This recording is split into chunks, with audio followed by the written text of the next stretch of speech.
Harness racing action, interest-wise, domestically will be at Addington Raceway on Friday night as another race in the road to the Cup continues. More about that in a moment, but of course the two-time New Zealand Cup winner and winner of almost $4 million here down under was Lazarus. He's had one run in the States. He went to Hoosier Park and he was winning on that occasion. Michael Guerin's kindly joined us in what could be dubbed a preview to the box seat returning, my good friend. Very good afternoon to you. Yeah, good afternoon to you, Greg. Big hi to everybody around the country. Hope you're backing a winner at the Dogs or later on the Gallops or the Harness if you're going to play that way. And you're right, the box seat's about 5 weeks away from coming back, so we're going to have lots to talk about when it does kick back in. But Greg, I wasn't sure the Lazarus to North America experiment was going to work, but once he went to Hoosier Park in Indiana and thrashed him in the Dan Patch, the momentum it's gained, Greg, media-wise here and there is just massive, and he's now $1.45, $1.50-ish, depending on where you shop,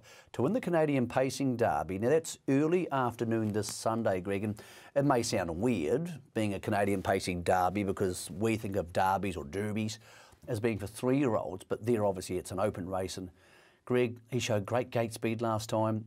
Many of the same horses. Split the Horse finished second on that occasion. McWicked finished third. So it's more or less the same field. A new player's come into the race, and Dr. J. Hanover, who's actually very, very fast, and Filibuster Hanover ran third when driven by Yannick Gingras in the Sam McKee. That was about a month ago for him. So here's what we saw at Hoosier Park, and he led on this occasion. Greg, there's no reason to think we're not going to see something similar this week, or even maybe improved, because this was his first start since the Miracle Mile. You would think, Gregory, he should be fitter. You would think so, Michael, and obviously from a much better post, as they say over there. Interesting that Split the Horse and McWicked have drawn alongside him. Of course, Split the Horse is the winner of the Breeders' Crown last year and has won $750,000, but McWicked has the runs on the board. This is the third time McWicked's gone to the Canadian Pacing Derby, was third in the race last year.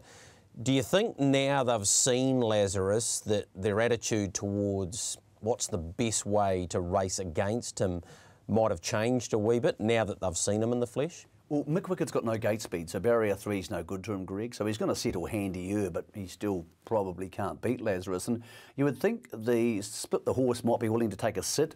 In North America, Greg, it's very rare they get locked away on the markers and can't get off because they're running so hard.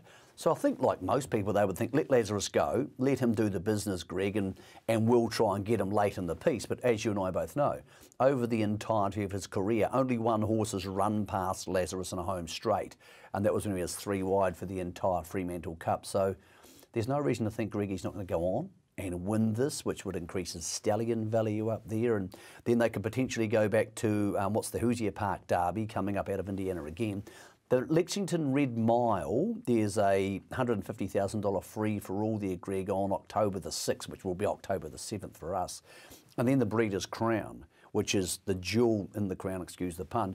So, Greg, he could have 3 or 4 more starts, but if he keeps winning these things, he might scare the occasional opponent away. It's getting to a pretty exciting time, Greg. The one thing for sure is that win in the Dan Patch guaranteed his stallion career, because the hype's so big. And you know how that affects broodmare owners. I reckon if they retired him tomorrow, they'd get 100 and 150 mares up there, Greg, and he's guaranteed 300 down here. You know, we're talking about very rarefied, unusual air to have a shuttle stallion, but a domestic shuttle stallion for us going up there, rather than the flotilla we've had coming the other way over the last 20 years. So that's 1:30, the build-up to that race on Sunday, and post time's 1:50. So we look forward to seeing him second up in the States. Back domestically, Michael, the race is the second leg of the build towards the Christchurch Casino New Zealand Cup, and it is the Morris Holmes Vase. We've had half a dozen runnings of this event in the past, and nice to get an 8-horse field. Of course, the runners that come out of last week's National, the winner, the Fixer, of course, Dream About Me there. We've got some newcomers in Forgotten Highway and Don Domingo. Ultra Orlando, who was had a minor injury last week, so he missed last week's race. He was a revelation over the winter. Captain Dolmio returns once again, as does Classy Brigade. But it would be hard to imagine that any would improve more than Dream About Me, so therefore she probably becomes the one to beat, Michael. The crucial part, looking at that page on your screen, is Morris Holmes Vase, comma, FFA, free for all. Last week was a handicap, Greg, and therefore Dream About Me was off the worst handicap mark. Free for all means she's going to be off the same mark as the rest of them this week. They're all off the front. She's rated 125, as you said, second last week and really good in second, and should improve because she's quite a big fat round girl. So Greg, how does she not become the horse to beat this week? I think the Tab Open her favourite. I think last week she got to 650. I think they've got to open her favourite, Greg, because she's also pretty good from a standing start. A lot points to her. Really nice work from you last week on track, getting that news out of Natalie Rasmussen. They're looking to take Dream About Me and the Fixer, Greg, to the Victoria Cup via the Kilmore Cup. Oh, I didn't see that coming. I really thought they wouldn't do it, Greg. And question for you, if they go to Victoria for 2 or 3 weeks of races, doesn't it make it a little bit harder to come home with the New Zealand Cup? I put that to Natalie off camera after our discussion, and she said, well, it's not really that hard because we can actually just nip over there, maybe even the day before the Kilmore Cup if they like, or if they just decide to go straight into the Victoria Cup, they can be all done and dusted in a week, 10 days if they take in both races. So it's just a different pathway. Of course, they've got Ultimate Machete, potentially Spankum. The list sort of goes on and on a little bit for them, doesn't it? But yeah, it'll be really interesting to see.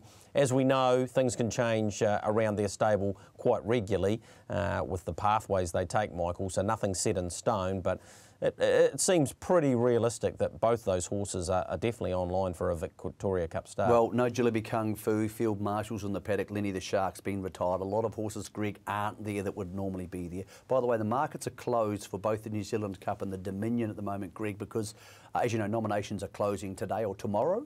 So the TRB suggesting they're going to open those again Thursday or Friday. I don't see too much movement. I don't see many surprise nominees coming in, Greg. So it's slowly getting there. The Gallops have kicked off earlier than us, Greg. Their Group 1s are kicking off earlier, but you can now smell spring in the air, and the pathway to the New Zealand Cup is underway. But I think a little bit of our attention now, once every couple of weeks, Gregory's going to be heading off to Canada or North America or Lexington, Kentucky and those sort of places because Laz, it's a cliche, but not many have flown the flag quite the way he is doing at the moment, and we hope he does so through to around about October the 27th, which is the date US time for that Breeders' Crown.